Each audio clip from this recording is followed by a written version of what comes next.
Fabiha, share some words with us. Good evening. প্রত্যেকটা মানুষেরই নিজস্ব একটা ফিলোসফি থাকে, ঠিক তেমনই আমারও একটা ফিলোসফি আছে।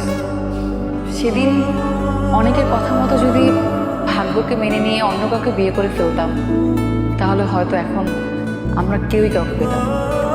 দুজন দুজন মানুষকে প্রচণ্ড ভালোবাসি, অথচ এই সেটেলড নামক একটা শব্দের কাছে আমাদের ভালোবাসা হেরে যাবে, আমাদের ভালোবাসা এতটা তুচ্ছ কখনো ছিল না।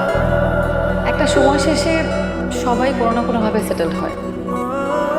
সাফল্য সবার জীবনেই আসে, শুধু বিশ্বাসটা রাখতে হয়।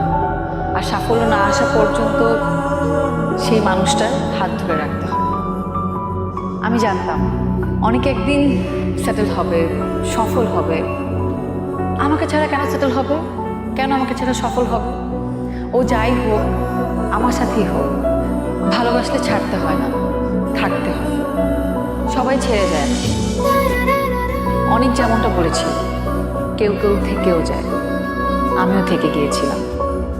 যারা ছেড়ে চলে গিয়েছে বা ভাগ্যকে মেনে নিয়েছে, তারা কি তাদের ভালোবাসার মানুষটাকে হারিয়ে আদৌ সুখী হতে পেরেছে?